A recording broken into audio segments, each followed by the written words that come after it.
Shalom, kita bertemu kembali dalam Ephrata Devotion pada hari ini. Dalam seri-seri Devotion berikutnya, saya mengajak kita merenungkan tentang buah roh. Dan kita tahu ada 9 buah roh. Dan pada hari ini, kita akan khusus belajar dan merenungkan tentang buah roh yang pertama, yaitu kasih. Saya akan bacakan ayat pada Galatia pasal 5 ayat 22. Tetapi buah roh ialah kasih, sukacita, damai sejahtera, kesabaran, kemurahan, kebaikan, dan kesetiaan. Ya, kalau kita lanjut lagi ayat 23, kelemah lembutan, penguasaan diri. Tidak ada hukum yang menentang hal-hal itu. Nah, Bapak Ibu Saudara, dalam Galatia ini ada satu persoalan, kontroversi pengajaran. Ya, makanya Paulus menuliskan suratnya kepada jemaat Galatia. Ada apa? Ya, salah satunya kontroversi tentang Injil manusia. Injil manusia diversuskan oleh Paulus dengan Injil Yesus Kristus. Nah, Injil manusia ini ciri-cirinya apa? Nah, inilah yang dipersoalkan oleh orang-orang pada waktu itu, bahwa kalau seorang terima Yesus dan menjadi Kristen, dia harus diyahudikan. Nah, istilahnya disunat. Nah, Paulus bilang disunat atau tidak disunat, ya kan, tidak ada artinya. Menjadi ciptaan baru, nah itu yang terpenting, kata Paulus. Jadi bukan persoalan lahiriah, bukan persoalan kedagingan. Dan makanya orang yang sudah menjadi ciptaan baru, berarti dia adalah orang yang dipimpin oleh roh. Nah, jadi kita bahas dulu bagaimana sudah jadi Kristen tapi juga dipimpin oleh roh, ya. Jadi salah satu tanda seorang itu dipimpin oleh roh, yaitu dari buahnya kasih.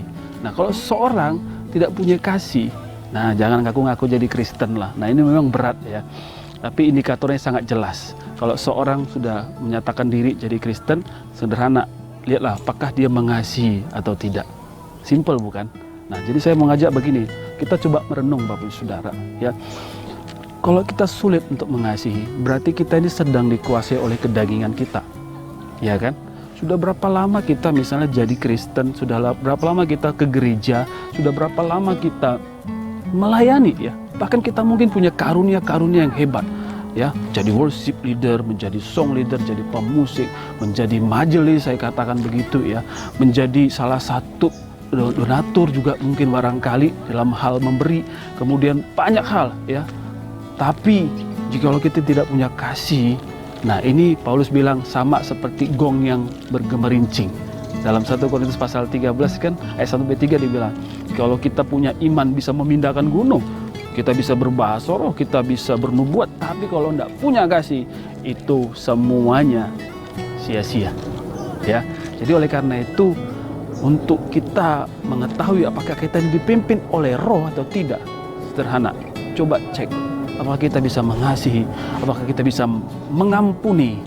Nah, oleh karena itu kita mau belajar Yesus tentunya. Inilah Injil Yesus Kristus, ya, yang dikatakan oleh Paulus tadi. Injil Yesus Kristus itu adalah Injil di mana memberitahukan bahwa Allah mengalahkan dosa dengan kasih. Amin. Abraham Lincoln pernah bilang kayak gini, cara ampuh untuk mengalahkan musuh yaitu jadikan dia teman. Artinya apa? Mengasihi, berdamai dengan itu. Yesus pernah bilang begini, jikalau engkau ingin memberikan persembahan tapi masih punya benci dengan saudaramu, kata Yesus, tinggalkan persembahanmu itu, berdamai dulu dengan saudaramu. Ya kan? Artinya Bapak Saudara, betapa pentingnya buah kasih ini dalam hidup kita. Ya, sudah berapa sering kita melayani tapi masih ada benci. Yesus bilang berdamai dulu, berdamai dulu. Yesus bilang mengasihi dulu, seperti itu. Oleh karena itu, datang kepada Yesus saat ini. Bapak Ibu Saudara, adakah masih rasa kesal, kecewa, benci dengan seseorang sampai hari ini? Firman Tuhan bilang, hiduplah dalam roh supaya kita bisa mengasihi.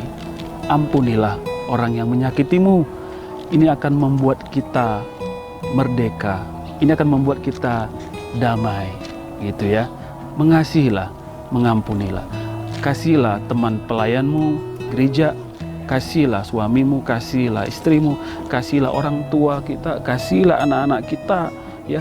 Jangan taruh benci dendam di dalam hati kita.